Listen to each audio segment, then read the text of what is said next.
आमचे सहकारी बंधू आदरणीय बच्चूदादा मागच्या 6 दिवसापासून शेतकऱ्यांच्या मागण्यासाठी उपोषणाला बसलेले आहेत. खरं आमचे त्यांचे भरपूर सारे राजकीय मतभेद आहे, पण त्यांनी जो मुद्दा घेतलेला आहे तो शेतकऱ्यांचा आहे आणि शेतकऱ्यांच्या पाठीशी, शेतकऱ्यांच्या मागण्याशी उभं राहणं हा आमचा धर्म आहे.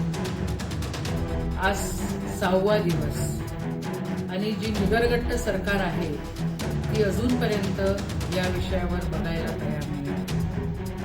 मागच्या काही महिन्यामध्ये जवळपास 800च्या वर शेतकऱ्यांनी आत्महत्या केलेल्या आहेत. 2024 मध्ये 2600 कितीतरी जास्त त्या ठिकाणी शेतकऱ्यांच्या आत्महत्या झालेल्या आहेत. मराठवाडा आणि विदर्भ या भागांमध्ये त्याचं प्रमाण जास्त आहे.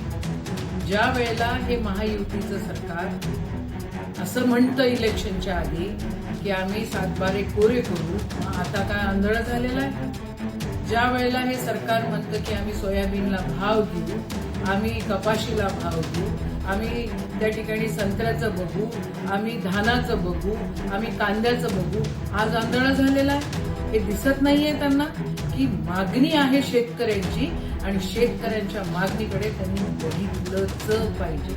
मग नाही तर मग काय आता पुढच्या इलेक्शनच्या विधानसभेच्या आधी, लोकसभेच्या आधी तुम्ही लोक कर्जमाफी करणार आहे? आज शेतकऱ्यांना गरज आहे आणि आज शेतकऱ्यांना गरज आहे तर त्या ठिकाणी तुम्ही या आंदोलनाला जरा सिरियसली घेऊन त्याच्या ज्या शेतकऱ्यांच्या मागण्या आहेत त्या पूर्ण केल्या पाहिजे. नाही तर मुख्यमंत्र्यांनी, उपमुख्यमंत्र्यांनी राजीनामे दिले पाहिजे. तर हिचंही हे सरकार जे आलेलं आहे हे काय घोळ घालून आलेलं आहे हे सर्वांना माहिती आहे. पण आज ज्या मागणीसाठी बच्चूदादा त्या ठिकाणी गुरुदेव नगरमध्ये, मोजरीमध्ये उपोषणाला बसलेले आहेत, ती मागणी रास्त आहे आणि शेतकऱ्यांच्या मागणीसाठी काँग्रेस नेहमीच कटिबद्ध आहे आणि कटिबद्ध राहील. जय हिंद, जय महाराष्ट्र, जय किसान, जय जवान.